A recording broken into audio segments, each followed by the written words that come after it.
Welcome to ప్రజా television news బులెటిన్ల ముందుగా headlines.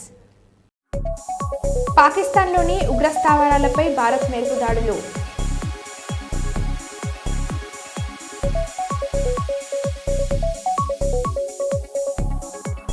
పహల్గామ్లో జరిగిన దాడికి నిరసనగా పెద్దపల్లి జిల్లా కేంద్రంలో మాజీ శాసనసభ్యులు గుచ్చుల రామకృష్ణారెడ్డి నిరసన తెలిపారు. తిరుమలలో టీటీడీ ఈవో శ్యామలరావు తనిఖీలు. దేశానికి వ్యతిరేకంగా సోషల్ మీడియాలో ఎవరు పోస్టులు పెట్టవద్దు, ఏపీ డిప్యూటీ సీఎం పవన్.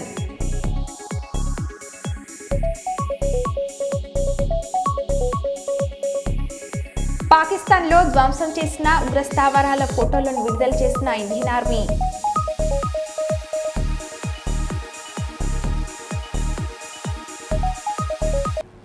అధికార పార్టీలోకి రావాలని నన్ను అడిగారు. నన్ను కొనాలంటే వాడి బాబులు తాతలు దిగి రావాలి. నేను వేల మంది ప్రాణాలు కాపాడిన డాక్టర్ను. చిల్లర రాజకీయాలు చేయను. రాజకీయాలు ప్రజల కోసం చేయాలి, కమిషన్ల కోసం కాదు. నేను నా గురించి చెప్పుకుంటా, పక్కనుల గురించి చెడుగా చెప్పను. నాకు కావాల్సింది నా అక్క చెల్లెళ్ళు, నా రైతన్నలు బాగుండడం అని Korutla BRS MLA doctor Sanjay అన్నారు. ఎప్పుడైనా మంచిని మంచనాలే, చెడుని చెడనాలే. మంచిని మంచనాలే, చెడుని చెడనాలే. రాజకీయాల్లో మన అందరం బతకనికి రాలే. రాజకీయం ప్రజలకు సేవేనికి ఒక విధానం. చాలా మందికి రాజకీయాలంటే కమిషన్లు ఇచ్చుడు, పైసలు తీసుకున్నాడు. డాక్టర్ సంజయ్ అంటే నన్ను కొనాలంటే ఇప్పుడు చాలా మంది నాయకులు పార్టీ మారిండ్రమ్మా. మా ఎమ్మెల్యే, పక్కన ఎమ్మెల్యే, ఒక జైత్యాల ఎమ్మెల్యే పార్టీ మారిండు. అంటే చాలా మంది మారిండ్రు. నన్ను కూడా ఒక వచ్చి అడిగిండు, మరి నీకు కూడా, మరి నువ్వు కూడా మారుతావా అంటే నేనేమన్నా తెలుసా, డాక్టర్ సంజయ్ని కొనాలంటే వాని బాబమ్మ వాని తాతమ్మ కూడా రావాలి. అది నా ధైర్యం. ఎందుకంటే నిజాయితీగా బత్త కాబట్టి. చాలా మందికి నిజాయితీ లేదు కాబట్టి భయపడి అడుగుతారు. నేను నిజాయితీగా బత్తా. మనిషికి 100 మంది ప్రాణాలు కాపాడినా నేను. మీ అందరు తెలుసుంటే డాక్టర్ సంజయ్ అంటే ఎవరు, 1000 మంది ప్రాణాలు కాపాడినా. పిచ్చి రాజకీయాలు, చిల్లర రాజకీయాలు నేను ఇప్పుడు చేయను, భవిష్యత్తులో చేయబోను. నాకు కేవలం కావాల్సిందల్లా నేను ఏ రోజు ఆ నాయకుని తిట్టి బతక. ఇప్పుడు నా గురించి చెప్పుకుంటా. నేను మంచి ఉన్నా చెడ్డున్నా మీరు నిర్ణయించాలి అంతే. నేను వేరే వాళ్ళని తిట్టుకుంటా, నా భోజనం కట్టుకోను నేను. సో ధైర్యంగా ఉంటా, ఎందుకంటే నిజాయితీగా ఉంటా, ధైర్యంగా ఉంటా. 100కు 100% నాకు కావాల్సిందల్లా కేవలం నా మహిళలు మంచిగా ఉండాలి, నా రైతన్నలు మంచిగా ఉండాలి, నా యువకులు మంచిగా ఉండాలి, మంచిగా బతకాలనేది నాకు కావాల్సింది. జై తెలంగాణ. జమ్మూ కాశ్మీర్లోని పూంచ్ జిల్లాలో ఘోర రోడ్డు ప్రమాదం జరిగింది. ఓ ప్రైవేట్ బస్సు మంగళవారం గన్మందర్ నుండి వెళ్తుండగా అదుపు తప్పి లోయలోకి దూసుకెళ్లింది. ఈ సంఘటనలో 2 ప్రయాణికులు అక్కడికక్కడే మృతి చెందగా దాదాపు 44 మంది తీవ్రంగా గాయపడ్డారు. సమాచారం అందుకున్న పోలీసులు సంఘటన స్థలానికి చేరుకొని మృతదేహాలను స్వాధీనం చేసుకుని క్షతగాత్రులను ఆసుపత్రికి తరలించారు. అనంతరం కేసు నమోదు చేసి దర్యాప్తు చేస్తున్నారు.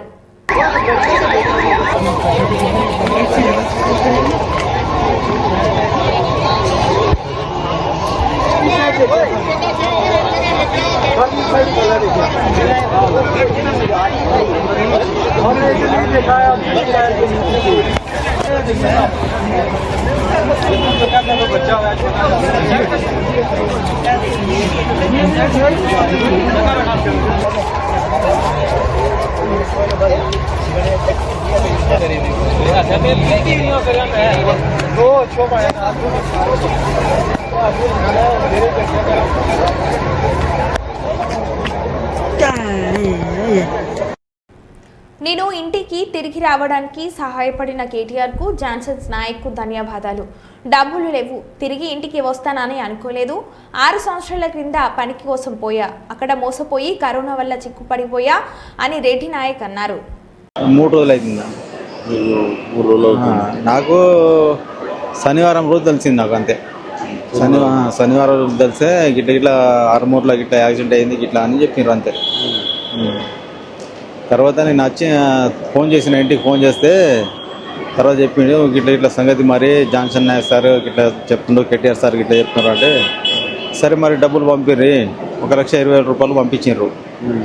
అంటే ఇప్పుడు మీ పరిస్థితి ఎలా ఉండే? ఇప్పుడు తెలిసినప్పుడు మీరు మీ పిల్లల్ని చూడాలనే ఆవేదన మీకు ఉంటుంది. ఆ టైంలో మీరు రావడానికి పరిస్థితులు ఎలా ఉండే? అక్కడ ఆర్డర్ లేకుండా, మంచిగా లేకుండే, డబ్బులు 1 రూపాయి లేకుండే అన్న, 1 రూపాయి లేకుండే డబ్బులు. ఈ సార్ దయ వల్ల నాకు కొంచెం అసలు వస్తా అనుకున్నారా ఇండియా? లేదు ఇప్పుడు అవుట్ లేదు, ఏం లేదు ఇప్పుడు. అసలు వస్తా అనుకోలేదు అసలు. ఎన్ని సంవత్సరాలు అవుతుంది అక్కడ? 6 సంవత్సరాలు అయింది. 6 సంవత్సరాలు అవుతుంది. అప్పటి నుంచి ఇప్పటి వరకు ఎందుకు రాలేకపోయారు మీరు? లాక్డౌన్లో 3 సంవత్సరం అప్పుడే గడిపోయింది. 3 సంవత్సరమే పని చేసింది అంతే. మళ్ళీ ఇది ఒకటి వచ్చింది. అట్లా టెన్షన్ ఎల్ల మొత్తం టెన్షనే. కొంచెం సార్ వాళ్ళు హెల్ప్ చేయగానే కొంచెం ఇది అయిపోయింది. ఎవరు హెల్ప్ చేశారు? జాన్సన్ కేటీఆర్ సార్ వాళ్ళు హెల్ప్ చేస్తేనే కొద్దిగా వచ్చింది. అంటే తెలంగాణ ప్రభుత్వం నుంచి ఎలాంటి హెల్ప్ ఏమన్నా హెల్ప్ చేసిందా మీకు? ఏం లేదు. ప్రభుత్వం ఏమీ హెల్ప్ చేయలేదు. దానివల్ల ఇక్కడికి రాగలిగారు. ఏం చెప్పాలనుకుంటారు ఈ సందర్భంగా కేటీఆర్ గారు? దండం ఇక నమస్కారం చెప్పాలంతే, ఏం లేదు. ఇక కేటీఆర్ సార్కు జాన్సన్ నాయకు కొంచెం నమస్కారం చెప్పాలంతే. తిరుమలలో టీటీడీ ఈవో శ్యామలరావు తనిఖీలు. శ్రీవారి దర్శనానికి టికెట్ల విషయంలో భక్తులు ఇబ్బందులు పడుతున్నట్లు గుర్తించామన్న ఈవో దీనిపై పూర్తి స్థాయిలో సమస్య పరిష్కారానికి చర్యలు తీసుకుంటామని తెలిపిన ఈవో స్వామివారిని దర్శించుకోవడానికి వెళ్ళే భక్తులకి 3,000 నుంచి 4,000 టికెట్లు ఇస్తున్నాము. ఇక్కడ భక్తులు టికెట్లు పొందడానికి ఒక్కొక్కసారి రష్ ఎక్కువగా ఉన్నప్పుడు ఇబ్బందులు పడుతున్నారు. ఆటోల దగ్గర నుంచి కోఆపరేషన్ లేదు, కొంత ఎక్స్ప్లాయిటేషన్ కూడా చేస్తున్నారు అనేది మీడియాలో అది చూసాము. మేము కూడా వచ్చి అబ్జర్వ్ చేసాము. అది పోలీసు విభాగం నుంచి ఆ విషయాల్లో చూస్తున్నారు. ఇంకేమన్నా పర్మనెంట్గా దీనికి ఏమైనా చేయొచ్చా అనేది పరిశీలిస్తున్నాము. దీనికి వేరే ఆప్షన్స్ ఏమున్నాయి, ఏ విధంగా చేస్తే భక్తులకు ఉన్న ఇబ్బందులు ఎలా తొలుగుతాయి అనేది చూస్తున్నాం. బస్సులు ఏమన్నా పెంచడానికి అవకాశం ఉందా, ఉచిత బస్సులు నుంచి కౌంటర్లు ఏమన్నా పెంచడమా, వేరే చోట పెట్టడమా, ఇవన్నీ కూడా పరిశీలిస్తున్నాం. ఆంధ్రప్రదేశ్ మాజీ ముఖ్యమంత్రి దామోదరం సంజీవయ్య వర్ధంతి సందర్భంగా ఎల్బీ స్టేడియం ముందు దామోదరం సంజీవయ్య విగ్రహానికి నివాళులర్పించిన మంత్రి పొన్నం ప్రభాకర్, కాంగ్రెస్ పార్టీ సీనియర్ నేత VH, BC commissioner chairman Niranjan.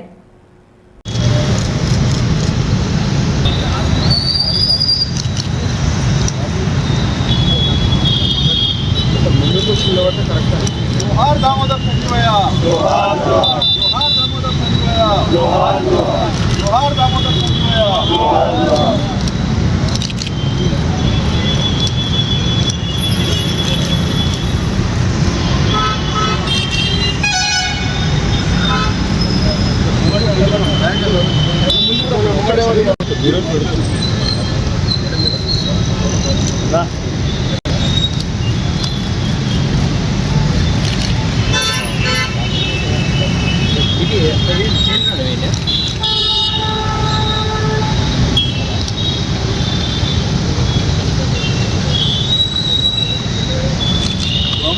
संजीवయ్య. अमर है दामोदरम संजीवయ్య, अमर है दामोदरम संजीवయ్య, अमर है.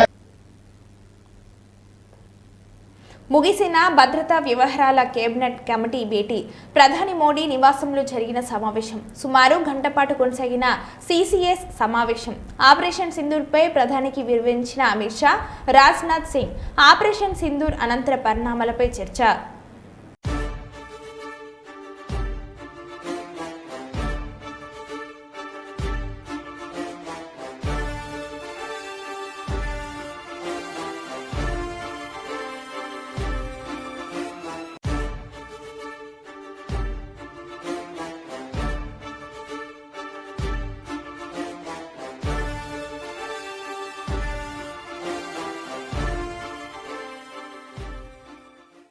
కుక్కలు అరిచినట్లు సోషల్ మీడియాలో ఎవరు అరవద్దు, దేశానికి వ్యతిరేకంగా సోషల్ మీడియాలో ఎవరు పోస్టులు పెట్టొద్దు, ముఖ్యంగా సెలబ్రిటీలు, ఇన్ఫ్లుయెన్సర్లు సోషల్ మీడియాలో ఏది పడితే అది పెట్టొద్దు, ఎవరైనా దేశానికి వ్యతిరేకంగా పోస్టులు పెడితే చర్యలు తప్పవని ఆంధ్రప్రదేశ్ డిప్యూటీ సీఎం పవన్ కళ్యాణ్ అన్నారు.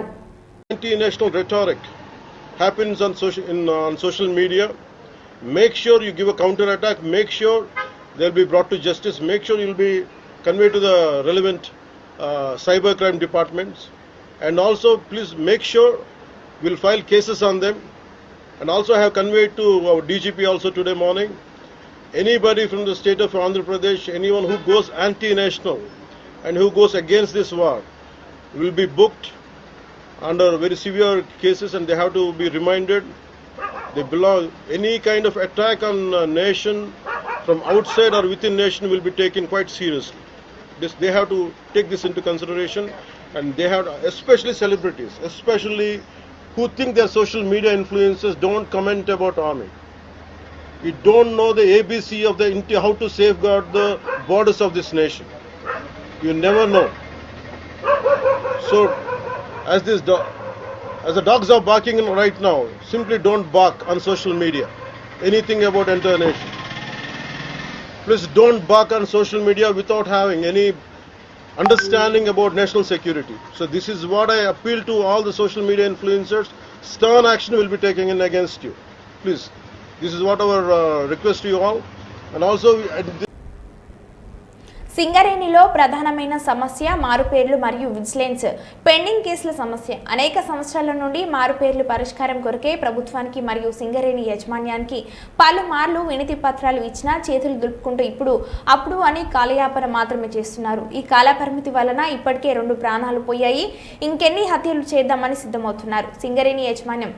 కావున లక్క శ్రావణ్ గౌడ్ మరియు వంగ సంతోష్ మాట్లాడారు. ఇబ్బంది పడుతున్నామని చెప్పేసి ప్రతి సంఘాలకు ఇంతకు ముందున్న ప్రభుత్వం దగ్గర నుంచి ఈ రోజు ప్రభుత్వం వరకైనా కానీ ప్రతి ఒక్క ఎమ్మెల్యే ఎంపీ ప్రతి ఒక్క నాయకులను మేము కలిసి మా ఒక మెమరాండంలు ఇస్తే ఇప్పుడు అప్పుడు అని చెప్పేసి కాలపరిమితిని మాత్రమే చేసుకుంటూ వస్తూ మమ్మల్ని ఇప్పటికే 2 ప్రాణాలు సైతం తీసుకున్నటువంటి సమస్య మారుపేర్ల సమస్య. దయచేసి సార్ దీన్ని ఎందుకు రాజకీయంగా మీరు చేస్తున్నారు? ప్రతి ఒక్కరు కూడా నేను చేస్తే నాకు పేరు వస్తుంది, మీరు చేస్తే నాకు పేరు వస్తుంది అని చెప్పేసి ఇలా మీరు వాగ్వాదాలను పెట్టుకుంటున్నారు. కానీ అది కాకుండా సింగరేణి మారుపేర్ల సమస్య అనేది చెప్పేసి ఇవాళ ఏదైతే ఉందో ప్రధానంగా దాన్ని ఎవరో ఒక్కరు ముందుకు అందరు కలిసికట్టుగా వెళ్ళి మా సమస్యను పరిష్కరిస్తే ఇవాళ ఎవరు చేస్తున్నారు ఏందనేది మేము గుర్తుపడతాం కదా. దయచేసి సార్ ఎవరైనా కూడా మా యొక్క సమస్యను మీరు పరిష్కరించాలని మేము కోరుతున్నాం. ఇలా ఎన్నో మేము పోరాటాలు ఇప్పుడు గత 6 నెలల నుంచి తీవ్రంగా మేము ధర్నాలు పాదయాత్ర ఈ విధంగా ఎన్నో చేసుకుంటూ వస్తుంటే కూడా ఇప్పుడు అప్పుడు మళ్ళీ ఈ ప్రభుత్వంలో కూడా చెప్పుకుంటూ రావడం మాకు చాలా బాధాకరమైన విషయం. ఎందుకంటే గౌరవనీయులైన రాష్ట్ర సీఎం రేవంత్ రెడ్డి గారు ప్రతి ఒక్క సమస్యను పరిష్కరిస్తున్నామని చెప్పేసి చెప్పినారు. ఆ ఒక నమ్మకంతో ఇప్పటికి కూడా మేము ఉండి ఏదైతే రాష్ట్ర సీఎం రేవంత్ రెడ్డి గారికి మా ఒక సమస్యను తెలియజేసుకోవడానికి ఈ నెల మే 16 తేదీన మేము ధర్నా చౌక్ ఏదైతే ఇందిరా పార్క్ వద్ద సమస్యలను తెలియజేసుకోవడానికి ఏదైతే మనకు ప్రజా ధర్నా ఉందో అక్కడ మేము తెలియజేసుకోవడానికి ఈరోజు మే 16 తారీఖు రోజున మేమందరం సిద్ధమైనాం. దీనికి ప్రతి ఒక్క సింగరేణిలో ఉన్నటువంటి యూనియన్ లీడర్లు మాకు సహకరించి మీరంతా కూడా మాకు తోడుండి మీరు వెంటబడి మాకు ధైర్యం ఇచ్చి ఉంటారని చెప్పేసి ప్రతి యూనియన్ని కోరుకుంటున్నాము. ఇవాళ ఏదైతే ఐఎన్టీయూసీ జనప్రసాద్ సార్ అయినా కానీ ఈరోజు ఏఐటీసీ సీతారామయ్య సార్ అయినా కానీ ఏదైతే హెచ్ఎంఎస్ రియాజ్ సార్ అయినా ఎవరైనా కూడా ప్రతి ఒక్క ఎన్నో సంవత్సరాలుగా సింగరేణిలో ప్రధానమైన సమస్య మార్పేరు సమస్య ఇప్పటి వరకు కూడా ఆ సమస్య పరిష్కారం కావటం లేదు. నిజంగా ఇవాళ సింగరేణి మార్పేరు యొక్క జీవితాలను చూసినట్లయితే గత 10 సంవత్సరాల నుంచి వెళ్ళి ఇంట్లో ఏ విలువైన వస్తువు ఉంటే దాన్ని తీసుకెళ్ళి తాకట్టు పెట్టుకుంటూ ఈ 10 ఏళ్ళు మా జీవనం కొనసాగించినాం. ఎందుకంటే మా తండ్రుల ఉద్యోగం మాకు రాక ఇటు పిల్లలు స్కూల్కి వెళ్ళే పిల్లలు బడికి వెళ్ళే పిల్లలు ఇంకా ఇంట్లోనే ఉంటున్నారు. స్కూల్ ఫీజు కట్టలేని పరిస్థితిలో ఇప్పుడు తాకట్టు పెట్టుకోవడానికి కూడా మా ఇంట్లో ఏ విలువైన వస్తువు లేదు. ఏదైనా విలువైన వస్తువు ఉందంటే అది ఒక మా ప్రాణమే. ఇక ఈ 16వ తారీఖు నిర్వహించే మహాధరణ తర్వాత ఇందిరా పార్క్లో ఈ సమస్యకు పరిష్కారం జరగకుంటే ఈ మా విలువైన ప్రాణం కూడా మేము పోగొట్టుకోవడానికి సిద్ధంగా ఉన్నాం. మూకుమ్మడిగా మేము మారుపేరు కుటుంబాలందరము మన సింగరేణి ప్రాంతంలో ఉన్నటువంటి గోదావరి నదిలో మా ప్రాణాలను వదిలించుకోవడానికి మూకుమ్మడిగా సిద్ధంగా ఉన్నాం. 16వ తారీఖు తర్వాత ప్రభుత్వం కనుక చొరవ తీసుకొని ఈ సమస్యను పరిష్కరించకపోతే దయచేసి అన్ని కార్మిక సంఘాలను ఈ ప్రెస్ ద్వారా నేను వేడుకునేది ఒకటే, మీరు ప్రేక్షక పాత్రను వీడండి. సింగరేణిలో ఎన్నో ఏళ్ళుగా మరుగున పడినటువంటి మార్పేరు సమస్యను మీరు పరిష్కరించాలి. ఇవాళ గుర్తింపు ప్రాతినిధ్య సంఘం ఉన్నటువంటి ఏఐటీసీ ఐఎన్టీ సంఘాలు మీరు చొరవ తీసుకొని ఇటు సింగరేణి యాజమాన్యాన్ని అటు ప్రభుత్వాన్ని సమన్వయపరిచి 10 ఏళ్ళుగా మేము బాధపడుతున్నటువంటి సింగరేణి మార్పులను పరిష్కరించాలి. అయ్యా సిఎండి గారు, మీరు నిత్యం మొక్కలు నడుతున్నారు. మీ భాషలో చెప్పాలంటే ఇవాళ సింగరేణి మార్పేరు కుటుంబాల పరిస్థితి గొడ్డలతో నరికిన చెట్టు వలె ఇవాళ మా కుటుంబాల పరిస్థితి దిగజారిపోయినాయి సార్. మీరు ఒక్కసారి మా కుటుంబాల వైపు చూడండి. నిత్యం మీరు రామగుండం వైపు వస్తున్నారు సీఎండిగా ఉండి. ఒక్కసారి మా మార్పేరు కుటుంబాల జీవితాల వైపు తొంగి చూడండి సార్. ఇవాళ స్కూల్కు వెళ్ళాల్సిన మా పిల్లలు ఇంటి దగ్గరే ఉంటున్నారు. స్కూల్ ఫీజు కట్టలేక పుట్టినించి నుంచి అత్తారింట్లో అడుగు పెట్టాల్సిన కార్మికుడి కూతురు అటు ఉద్యోగం ఇప్పిస్తానని అల్లునికి ఒప్పందం కూర్చుకొని ఉద్యోగం నాక కూతురు అత్తగారింటికి వెళ్ళగా ఇంకా కూడా పుట్టింట్లో ఉంటుంది. దయచేసి మా కుటుంబాల వైపు ఒక్కసారి చూడండి బలరాం సార్ గారు. మే 16వ తారీఖు రోజు ఇందిరా పార్కులో మహాధర నిర్వహించే సందర్భంగా అన్ని కార్మిక సంఘాలతో పాటు మా తండ్రితో పనిచేసినటువంటి తోటి కార్మికులు కూడా మాకు సంఘీభావం తెలపవలసిందిగా ఈరోజు పాత్రికా మిత్రుల ద్వారా మీ అందరికీ చేతులెత్తి వేడుకుంటున్నాను. ఆపరేషన్ సింధూర్పై ప్రత్యేక బ్రీఫింగ్ కల్నల్ సోఫియా కురేష్ మాట్లాడుతూ భారత సాయుధ దళాలు 2025 మే 6-7 రాత్రి తెల్లవారుజామున 1:05 నుండి 1:30 మధ్యలో ఆపరేషన్ సింధూర్ నిర్వహించారు. పాకిస్తాన్ ఆక్రమిత కాశ్మీర్లో 9 ఉగ్రవాద శిబిరాలను ధ్వంసం చేశాయని అన్నారు.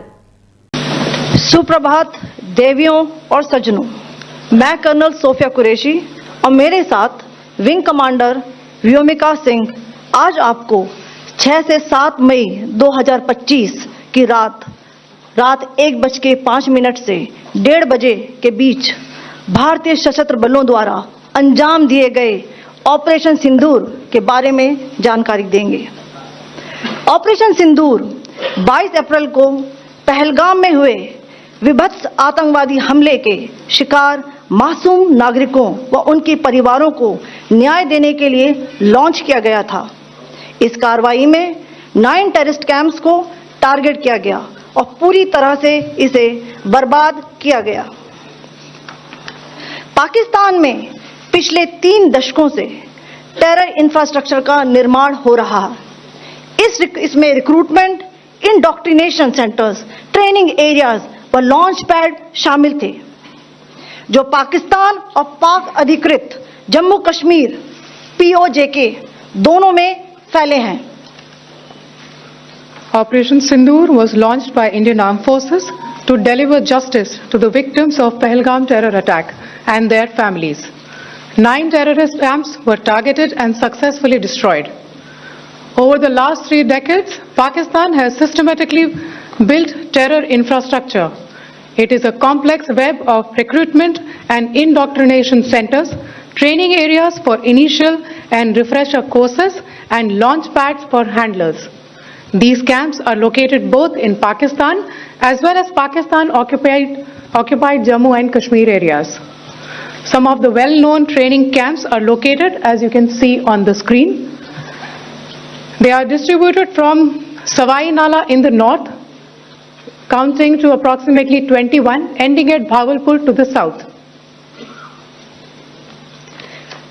इन लक्ष्यों का चयन विश्वसनीय इंटेलिजेंस सूचनाओं के आधार पर हुआ ताकि आतंक गतिविधियों की रीढ़ तोड़ी जा सके और यह खास ध्यान दिया गया कि निर्दोष नागरिकों और सिविलियन इंस्टॉलेशन को नुकसान न पहुंचे। The selection of these targets for Operation Sindoor was based on credible intelligence inputs and role of these facilities in perpetrating the terror activities. The locations were so selected to avoid damage to civilian infrastructures and loss of any civilian lives. This was done with due diligence, and the camps selected for targeting and their engagement will now be shown to you one by one. మే 20న కార్మిక వ్యతిరేక విధానాలను నిరసిస్తూ జరుగుతున్న దేశవ్యాప్త సమ్మెను విజయవంతం చేద్దామని కేంద్ర ప్రభుత్వం 29 కార్మిక చట్టాలను 4 కోడ్లుగా మార్చి కార్మికులను బానిసలుగా మార్చాలన్న ప్రయత్నాలను తిప్పికొడదామని TBGKS రాష్ట్ర అధ్యక్షులు మిర్యాల రాజిరెడ్డి పిలుపునిచ్చారు. గోదార్ఖని ప్రెస్ క్లబ్లో బుధవారం ఏర్పాటు చేసిన మీడియా సమావేశంలో ఆయన మాట్లాడారు. ఈరోజు ప్రైవేటీకరణ జరగడంతో పాటుగా 100% ఫారిన్ డిస్ఇన్వెస్ట్మెంట్ చేయడంతో పాటుగా ప్రైవేట్ కంపెనీలకి రెడ్ కార్పెట్ వేస్తున్నటువంటి విధానం మనకు కనిపిస్తూ ఉన్నది. మల్టీనేషనల్ కంపెనీస్కి అంతా ఆహ్వానం పలుకుతూ ఉన్నది. ఈరోజు స్వదేశీ పేరుతో చెప్తున్నటువంటి బీజేపీ విదేశీ పెట్టుబడిదారులకు ఆహ్వానాలు పలుకుతున్నటువంటి విషయాన్ని మనం చూస్తూ ఉన్నాం. అంతేకాకుండా ఈరోజు బడా పారిశ్రామికవేత్తలకైతేంది, పెట్టుబడిదారులకైతేంది అనుకూలంగా కూడా భారతదేశంలో పరిస్థితులను కల్పించి వాళ్ళను ఆహ్వానిస్తున్నటువంటి దాంట్లో భాగంగానే ఈరోజు 29 కార్మిక చట్టాలు ఏదైతే కార్మికులకు అనుకూలంగా ఉన్నటువంటి కొంత మేరకు ఉన్నటువంటి చట్టాల్ని ఈరోజు వాటిని 4 కోడ్లుగా చేసి కార్మిక వర్గానికి ఇబ్బంది కలిగించడం అయితేంది, యూనియన్ విధానాలకు కూడా ఇబ్బంది కలిగించేటువంటి విధానంతో పాటుగా ఈరోజు గతంలో చూసినట్లయితే 100 మంది కంటే తక్కువ ఉన్నటువంటి కంపెనీలో మాత్రమే హైర్ అండ్ ఫైర్ విధానం అమలు జరుగుతున్నది మనం చూసాం.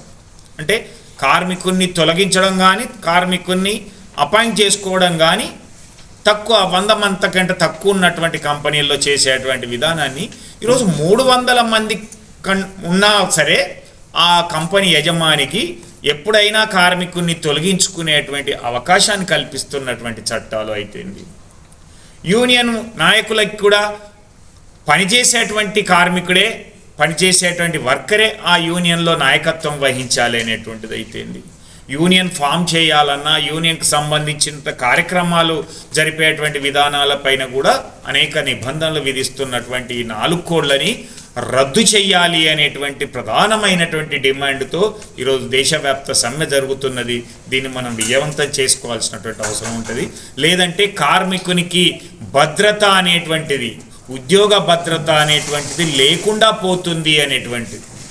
ఎందుకంటే గతంలో చూసాం, అందరికీ పెన్షన్ విధానం ఉన్నటువంటిది ఈరోజు పెన్షన్ విధానమే లేదు దేశంలో కానీ రాష్ట్రంలో కానీ. ఎవరికి కూడా 2004 తర్వాత అపాయింట్ అయినటువంటి ఉద్యోగస్తులకు కార్మికులకు ఎవరికి కూడా పెన్షన్ విధానం లేదు. ఈరోజు మన సింగరేణిలో కానీ ఎన్టీపీసీలో కార్మికులకు జీతాలు కూడా మినిమంగా 26,000 ఇవ్వాలి అనేటువంటి దాన్ని కూడా ఇవ్వకపోవడం వలన కూడా అదొక డిమాండ్గా కూడా చేర్చడం జరిగింది. దీంతో పాటుగా ఈరోజు సింగరేణికి సంబంధించినటువంటి విషయాలు చూసినట్లయితే ఈరోజు 250 గజాల స్థలం ఇంటి నిర్మాణం కోసం ఇస్తూనే 30 లక్షల రూపాయల వరకు వడ్డీ లేని రుణాన్ని లేదా వడ్డీని తిరిగి చెల్లించేటువంటి విధానాన్ని కొనసాగించాలి అనేటువంటి మరొక డిమాండ్ని కూడా చేర్చడం జరిగింది. దీంతో పాటుగా ఈరోజు ప్రభుత్వం అంటే జెన్కో కానీ ట్రాన్స్కో లాంటి వాళ్ళు లేదా మనం పవర్ ద్వారా కానీ కోల్ ద్వారా ఇచ్చేటువంటి 40,000 కోట్ల రూపాయల డ్యూస్ను ఇవ్వాల్సిందిగా కూడా డిమాండ్ చేయడం జరిగింది. వెంటనే చెల్లించాలి. ఎందుకంటే గతంలో కేసీఆర్ గారి ప్రభుత్వం ఉన్నప్పుడు 25-26,000 కోట్ల రూపాయలు ఉన్నటువంటి దాన్ని ఆ రోజు గగ్గోలు పెట్టినటువంటి వాళ్ళు ఈరోజు మరి ఇదే ప్రభుత్వం కాంగ్రెస్ ప్రభుత్వం అధికారంలోకి వచ్చిన తర్వాత మరి 15 నెలల్లోనే 15,000 కోట్ల రూపాయలు బకాయిలు పడినాయి. అంటే దీన్ని బట్టి అర్థమవుతుంది ఎంతవరకు ఆ రోజు 10 సంవత్సరాల కాలంలో ఉన్నటువంటి డ్యూస్ అప్పటికే 5,000 కోట్లు తెలంగాణ ప్రభుత్వం వచ్చేటి వరకు ఉన్నటువంటి డ్యూస్ను కలుపుకొని 26,000 కోట్లు ఉంటే ఈరోజు 40,000 కోట్లు వచ్చినాయి. అంటే దాదాపుగా నెలకు 1 కోటి రూపాయల అదనంగా మనకు చెల్లించాల్సినట్టు 1,000 కోట్ల రూపాయల అదనంగా ఈరోజు బకాయిలు పడుతున్నాయి. కాబట్టి ఈ బకాయిల్ని వెంటనే చెల్లించాలి అనేటువంటిది మరొక డిమాండ్ తోటి తెలంగాణ బొగ్గని కార్మిక సంఘం సమ్మె నోటీస్ ఇవ్వడం జరిగింది. దీంతో పాటుగా ఏదో అంటారు కదా, కొండె నాలుకకు మంది ఎత్తే ఉన్నె నాలుక పోయింది అన్నట్టుగా గతంలో విజిలెన్స్ కేసులు అనేటివి ఎవరైనా కాంప్లైంట్ వచ్చినట్లయితే కానీ లేదా ఏమన్నా లీగల్గా ప్రాబ్లం ఉన్నట్లయితే కానీ విజిలెన్స్ కేసులు రెఫర్ చేయబడేది. కానీ ఈ మధ్య ఇచ్చినటువంటి సర్క్యులరు 35 నుంచి 40 ఏళ్ళకు పెంచుతున్నాం అనేటువంటి కాలువల మరమ్మతుల పనులు తొలకనారి నాటికి పూర్తి చేయాలని ఏలూరు ఎంపీ పుట్ట మహేష్ కుమార్ అధికారులను ఆదేశించారు. దెందులూరులో 77.45 లక్షల వ్యయంతో చేపట్టిన సీతంపేట కాల్వ సైఫన్ మరమ్మతు పనులకు ఎమ్మెల్యే చింతమనేని ప్రభాకర్తో కలిసి బుధవారం ఎంపీ పుట్ట మహేష్ శంకుస్థాపన చేశారు. కాల్వల వద్ద ఏర్పాటు చేసిన శిలాఫలకాన్ని ఆవిష్కరించి పనులను ప్రారంభించారు. ఈ సందర్భంగా ఎంపీ పుట్ట మహేష్ కుమార్ మాట్లాడారు.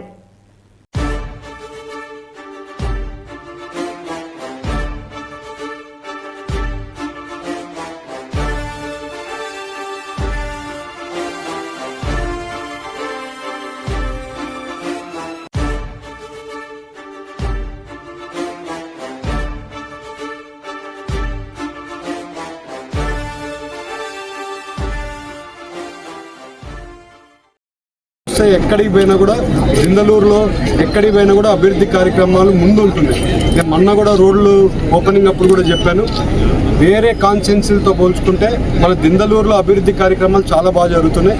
ఎమ్మెల్యే గారిని కంపల్సరీ చాలా కష్టపడి అన్నీ కూడా లైనప్ చేసుకొని అన్నీ కూడా పనులన్నీ కూడా ముందు తీసుకొని వెళ్తున్నారు.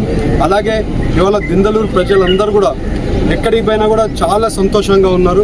ఎక్కడ కానీ ఎమ్మెల్యే గారు చేసే పనులకైనా కానీ ఆయన అవైలబిలిటీకైనా కానీ ఆయన కష్టపడి వాళ్ళందరికీ ఉండే సమస్యలు, ఈవెన్ చిన్న రైతుకు కూడా ఏదైనా సమస్య ఉందంటే అరే నేను ఉన్న పద అని పిలుచుకొని వెళ్ళి పనిచేసే నాయకుడు. ఇవాళ ఆ నాయకుడితో మేమందరం పనిచేయడం ఎంతో సంతోషంగా ఉందని మీ అందరికీ చెప్తూ నాకు ఈ అవకాశం ఇచ్చిన ప్రతి ఒక్కరికి పేరు పేరున ధన్యవాదాలు, నమస్కారం. మన బులెటిన్లో మళ్ళీ కలుద్దాం. Stay tune.